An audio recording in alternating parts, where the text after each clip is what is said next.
Rome பற்றி எரிந்த போது நீரோ மன்னன் யாழ் வாசித்த கதையாக போடோ பயங்கரவாதிகளின் கொடூர தாக்குதலுக்குள்ளான அசாமில் முன்னாள் பிரதமர் மன்மோகன் சிங்கின் மகள் யானை சவாரி மேற்கொண்டுள்ளார்.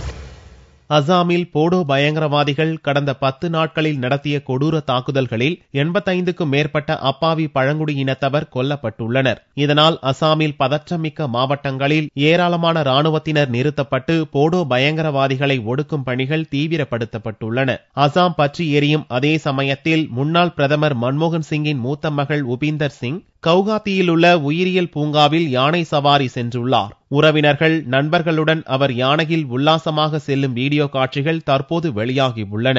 ராஜ்யசபா எம்பியான மன்மோகன் சிங் அசாம் மாநிலத்தில் இருந்துதான் பார்லிமெண்ட் உறுப்பினராக தேர்வு செய்யப்பட்டிருக்கிறார். அசாமில் போடோ பயங்கரவாதிகளின் அட்டூழியத்துக்கு முடிவு கட்ட மோடி தலைமையிலான அரசு முழுவீச்சில் நடவடிக்கைகளை எடுத்து வரும் அதே சமயத்தில் 5 முறை அசாமிலிருந்து ராஜ்யசபா எம்பியாக தேர்வான மன்மோகன் சிங் இதுவரை அங்கு சென்று மக்களுக்கு ஆறுதல் கூறவில்லை என்பது குறிப்பிடத்தக்கது.